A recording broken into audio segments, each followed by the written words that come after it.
Welcome back to A Plus Parents, everyone, and another special guest today, one of our students. This is Dawson Tarr, and Dawson lives in California and has been doing our pre-algebra course this year. And what's really great is to be able to talk to Dawson is that Dawson has had some different things happen for him over the last few years, and one of those was moving from the public school world to homeschooling, and the other for him, and he was sharing with me a little bit about this. I just think it's so great. Was that for him, he really discovered the Lord and became, really devoted his life to Christ and being a Christian. So I'm going to have him share a lot about with you about what that's like for him and what it's been like. He's an airsoft guy. So airsoft, I don't have to tell you what that is if you're not familiar with airsoft.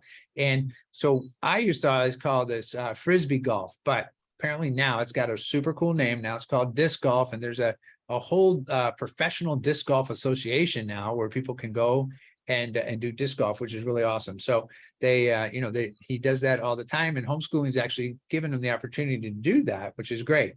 He has 4 siblings. He's the oldest of 4, and he was sharing with me that his 2 youngest siblings are 2 years old and 4 months old. So you can imagine, thank you to mom and dad for being willing to homeschool all 5 of you, right, with 4 siblings, and at the same time care for 2 young people, 2 years and younger. So that takes something. So really, really cool.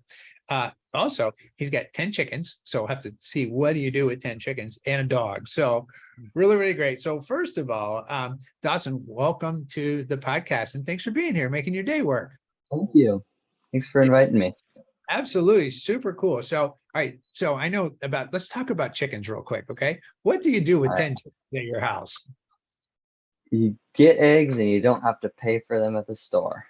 Oh, that's awesome. And so, do you guys have, how many eggs, like with 10 chickens, how many eggs a week do you get from chickens? So right now we have full grown 4 full grown chickens, which is 4 eggs a day. And then we have 6 chickens that are growing up in their brooder. And we have to introduce them to the big ones. But once everyone's all grown up, it'll be 10 eggs a day. Wow. That's amazing. Oh my gosh. Wow. You're gonna have a little egg business going on here pretty soon. So isn't that great? That's very cool. Now, do they all have names? Do you know them like Yeah, individually? Yeah. That's I'll awesome. forget some of them. I really can't name them all right now, but That's okay. That's right. Are you who's kind of in charge of, like, do you guys share the responsibility of taking care of the chickens? so we have a set chore chart. Right now, I have the dishes for this week. My brother Emerson, he'll have the bathrooms. My sister has the chickens, and then Ah, it switches every week. that's funny. Okay, when you have the chickens, what does that mean? Like for your chores for the chickens, what do you have to do for them? So that means waking up early, letting them out at the crack of dawn, and then cleaning their coop, cleaning their run, picking up all the dog's food or the dog's poop, and then feeding the dog. Wow. Okay, so chickens also means dog too. So Yeah, you're on animal duty, outside right, for the week. outside chore. I got you. Now, do you have a favorite between the whether you're on those 3 different chores lists? Do you like when it's your week to take care of the animals? I mean, I like it. The waking up at the crack of dawn is not enjoyable, but Right. other than that, it's a good chore. I I think got my favorite is bathrooms because you do that once. you. And it's done. Right. Yeah, it's done. The dishes you got to keep coming back and do them over. Right. But Yeah, and you're basically a family of 7. Now the baby probably you don't have to worry too much about, doing dishes for the baby, right? But that's a lot of dishes to think of and a lot of cooking and cleaning. So wow, that's well, very cool. Okay, so you were sharing with me as we got going that you really, you've taken on this new faith in Jesus Christ and having Christianity be a part of your life. So tell me about how did that happen for you? it just it was just a realization one day that I need something else to help me with my sin and getting through the day, and I can't do that on my own, and I'll just keep stumbling. But just knowing that there's someone out there that's looking out for you and trying to help you is just reassuring to me and allows me to just keep going and just someone to fall on when there's a hard time because it's just nice to have a reassurance. Yeah, that's so great. And you kind of came to this on your own. So, and then how did you share that with your parents? That because they were Christians, right? And then you said to them, "Mom, Dad, what did you say?" I kind of just came up to them and I've put my faith in Lord Jesus, and this is what I want to do. Wow. Wait, what was their reaction to that? Were they like, oh, were they like, well, They were yay? they were super happy for me because they've been pushing me to do that. Just just kindly telling me that I can't do things on my own and I need somebody, and kind of just pushing me in that direction. So they were overjoyed when I said that. That's so great. It's so great. And, really an acknowledgement to them for giving you where they're encouraging you, right? But they let you come to that on your own. And I think oftentimes when we come to our own decision, our own choice, right? That it's so much more life kind of a lifetime lasting kind of a decision because we made that decision for ourselves and seeing what was possible and knowing the encouragement was out there for mom and dad, but just really, it was really, really great. Very cool. Okay. So I know you're interested in, airsoft, frisbee golf, right? So let's start with airsoft. First of all, what is airsoft and how does it work? So, because I hear there's all these different things out there. So tell me about airsoft. Okay, so if you were to think of an abandoned building and a bunch of guys in full camo with rifles, but they're not shooting bullets, they're shooting tiny little plastic balls.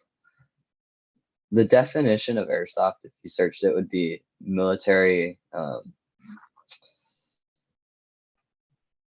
How do you say the word that's like? Let's see. Kind of like a Let me military, just get to it. like you're kind of like a simulation of like what it would be Yeah, there. yeah, military simulation. Okay. Interesting. So that's different than paintball then. So paintball is different. No, paintball is a professional sport where you try to eliminate the other team. Ah, Airsoft is more of a scenario-based game. So there's speed softing, which is what I usually do, which is okay. just a 15-minute round on a field. That's more equivalent to paintball. But like real airsofting would be flying out to some part of the country and playing. Like you could fly out to Normandy and play D-Day. Okay. So Wow. they'd have thousands of people come out there and all the huge things. There'll be grenades exploding, RPGs flying. It's intense. Wow. All right. So now I have to tell you, that's not my world, right? So it's like that. It's like I'm not sure that would be something that would like get me excited and out of bed in the morning, right? But when we were talking, as we were getting ready to start the recording, you were telling me about your plans for the future and having working and kind of learning about airsoft and the scenarios, which I really think that's really important. But for you, that really makes a difference because what is it that you want to do in the future? I'd like to become uh, a tactical SWAT officer and kind of just help with planning of taking houses or whatever we need to do. Because something I'm always told when I go airsofting is, "Oh, Dawson, you're so good at commanding people while you're being shot at." So I felt like that's a little important minor detail. Right. Oh, gotcha. Well, we look out in the world and, there's all kinds of conversations now about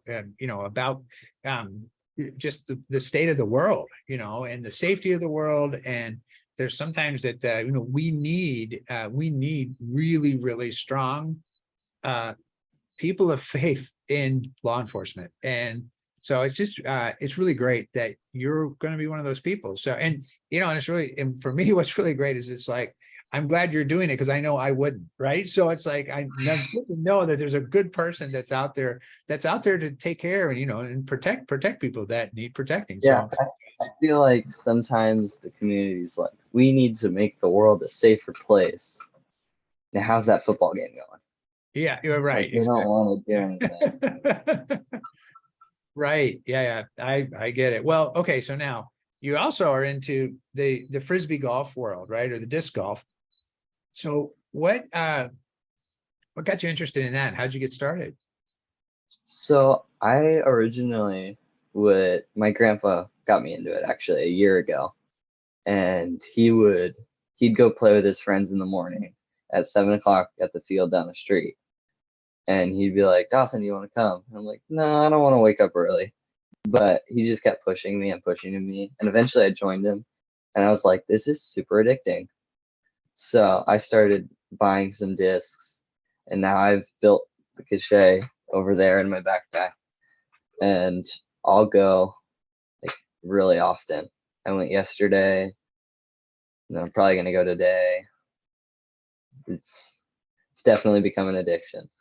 That's really awesome. Okay, now you're also into mountain biking, so you're kind of a outdoorsy kind of guy, right? Which is awesome. Yeah. And you typically do that with your dad. Where do you go mountain biking? Because you're in kind of the Southern California ish, near not too far from LA. So where do you get a chance to go mountain biking? So we're actually like 5 minutes away. We're Simi Valley's in like a little bowl, so we got Ah, mountains all around us, gotcha. and So then a huge mountain range over to the just the Bay Area.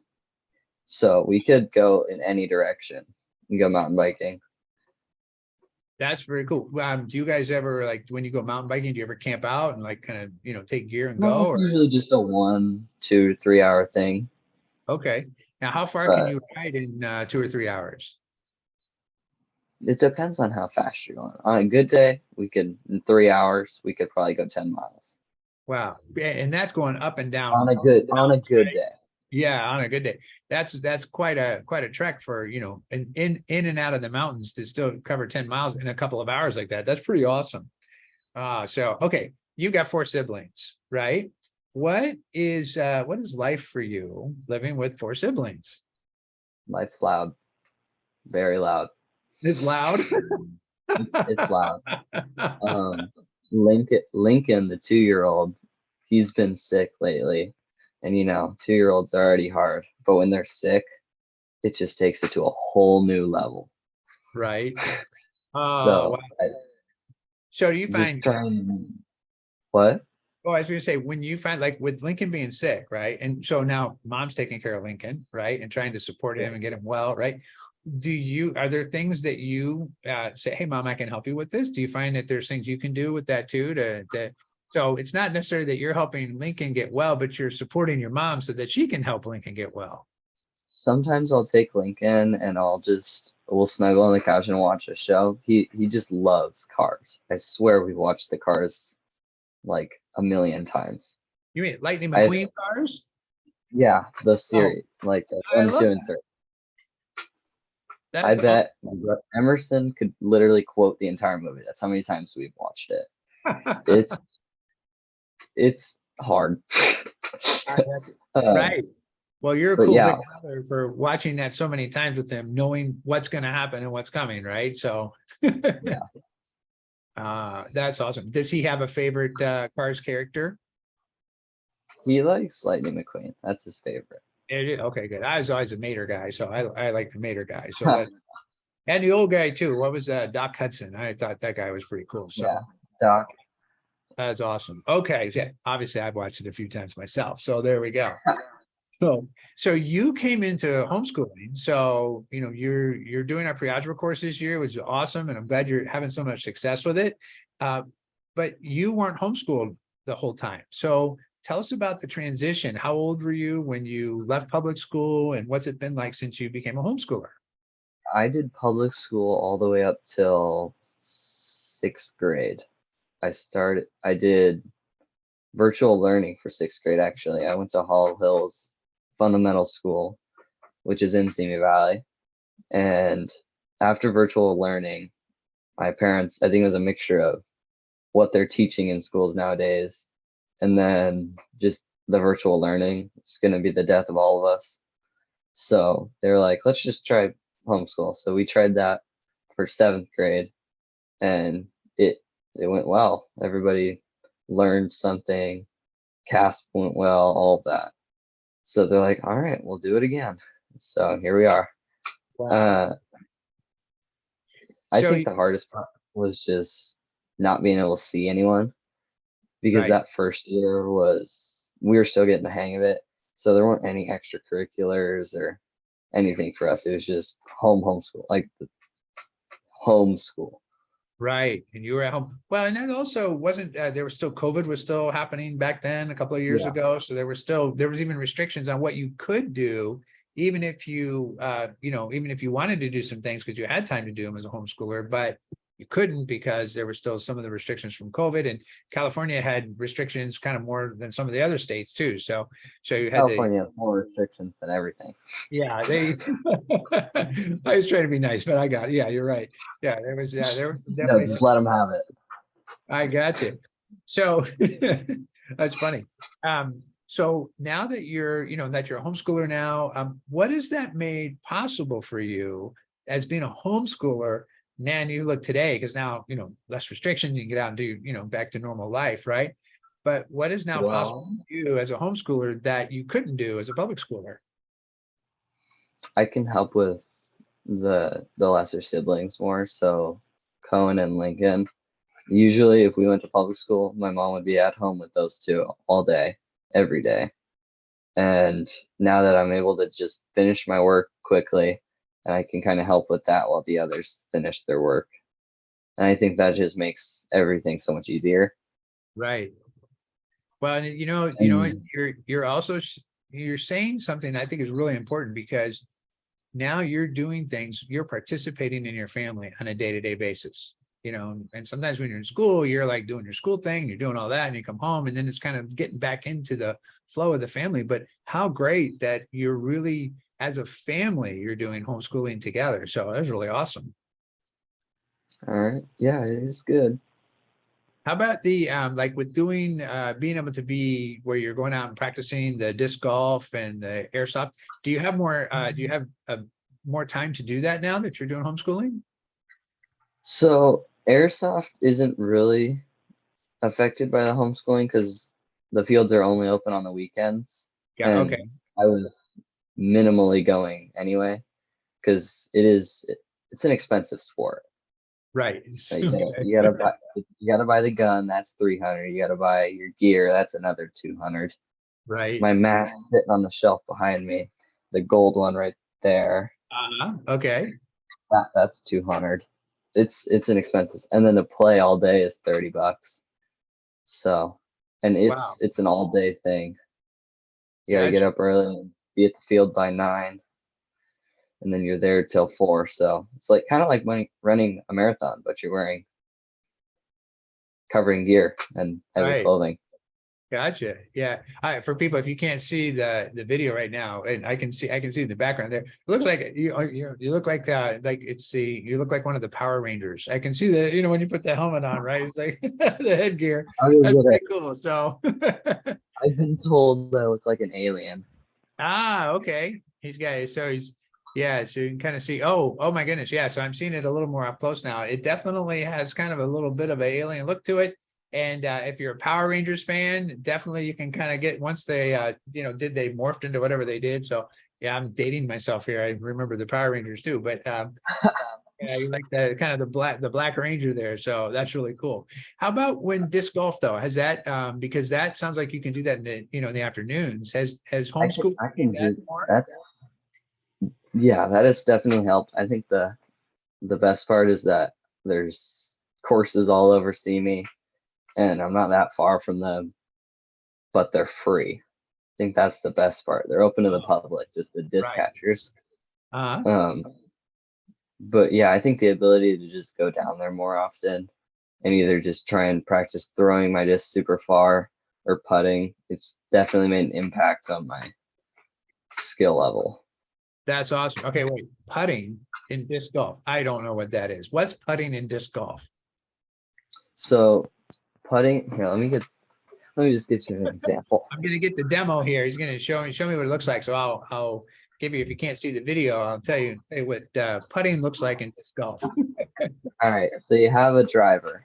The driver is what you'll throw off the tee, and I don't know if you can kind of see the edge.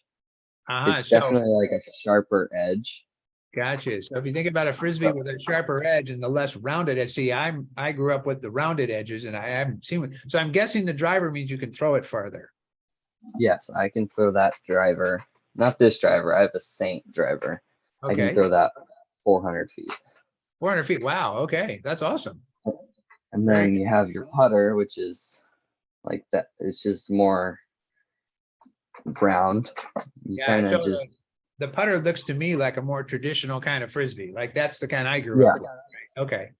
So an ultimate frisbee would actually be about to here. Got The disc golf discs are very small. Oh, gotcha. Okay. So if you're an ultimate frisbee person, the discs that you're throwing are bigger. And if you're a disc golf person, then for putting, those discs are a lot smaller. So that's really cool. That's awesome. All right. Well, and you know your gear, which is really, really great.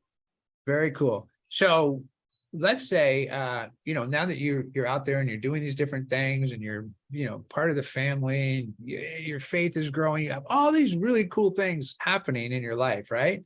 A friend of yours comes up and says, "Hey, Dawson, this homeschool thing seems pretty cool. What would you tell a friend about homeschooling? Like, what would be the benefits of it for them to do it?" What is their driver to homeschool? Like, are they trying to do more actively? Are they trying to escape the school system and what's being taught? Like, do they have? I'm one of those guys that ask questions to your questions. So Yeah, that's bear great. with me for a moment. Yeah, absolutely. Um, so what is their motive to homeschool? It's really great. There's oftentimes, and I've been around a lot of people that do presentations on homeschooling, and especially because sometimes for parents, it takes a lot to homeschool, especially like you think of your parents right now, and you've got two siblings, two and under in your home. And oftentimes people kind of get it's hard and you can get tired and you're like, oh my gosh, so I hear a lot of people that are in the homeschool industry, and people that are professional speakers and talk about, go out and share with people. And they always come back to something and you just pointed at it's really great. And it's what's your why? Like when the why is big enough, you can take on anything that you're up to in life, right? But that's really great because you're actually looking at with friends, if they were talking to you about homeschooling, it's like, well, what's your why? Why do you want to do it? And you started pointing to so many different reasons. So it could be the content of a school program in the public school, or it's just, they want to have more time with their family, or they have things outside of school that they want to work on and practice and do. And whether that's in sports or dance or entertainment, music and art, there's all these different things that people could be up to. But you're actually saying you're asking them, well, why? And once they can get the why, then they can make a clear decision about what's the right thing for them. So that's really great because oftentimes it was like, well, why should you homeschool? We just say, well, you should X, Y, Z, and we just tell them they should. But you're actually going to stop and say, well, let's just look. Why would you want to do it? So I think that's really great. So good, kudos to you for being somebody who asks questions about questions. I like that. So that's great. Okay, so now your parents brought you guys all home. Here you are, the three of you are home who were in school. You've got two that were not in school, and now all of you are home in the homeschool world. Is there anything that you would want to say thank you to mom and dad for allowing you to be homeschooled? I just thank my parents for uh, watching the littles and bearing through the long, not really long, but the hard hours of everyone working for those 3 to 4 hours while she watches both those littles. I'd want to thank you for that. And then a thank you for my dad for just providing for the family as the worker. That's really great. Okay, so I always ask our teens, when they come on, and our young people, our students that come on to the podcast, have you thanked your parents for that recently? I have. Okay, good. Yeah, most people haven't. So I was given the homework assignment, right? But I'll share it with you too. Just say one more time out to mom and dad and just say, Mom and Dad, thank you so much for having me be homeschooled. And, and tell them why, what you just shared with me too. So I think that's awesome. Really, really cool. Well, Dawson, so great. If you're okay with this, what we'd like to do, and we'd like to do this to our students, is kind of keep track with you over the next couple of years to kind of see how things are going and what you're up to and how your career path is going and what it looks like for you to make your move towards working in law enforcement. So if it's okay with you, we'll do this again. How's that sound? Sure. Okay, awesome. Awesome, awesome, awesome. All right, everyone. Well, Dawson, thank you for being here and making your day work to be here with us, and everybody for tuning in to A+ Parents. Thanks for tuning in, and we'll see you next time. Thanks, everyone. Bye. Bye.